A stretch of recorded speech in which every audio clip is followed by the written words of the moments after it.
আমার কাছে যা মাছ ছিল তাতে এই কটাই হয়েছে।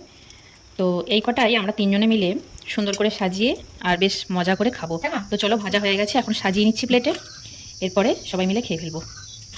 আর যে কোনো জিনিস, সেটা যতই সামান্য জিনিসই হোক না কেন, যদি অনেকজন মিলে ভাগ করে খাওয়া হয় তার আনন্দটাই কিন্তু আলাদা। তখন সেই খাবারটার স্বাদটাও কিন্তু বদলে যায়।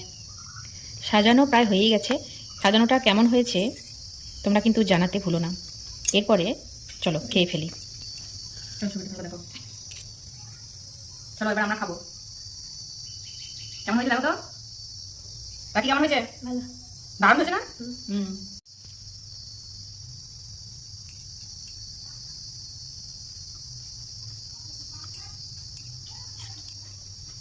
দারুণ হয়েছে একদম। বাকি খেয়ে দেখ।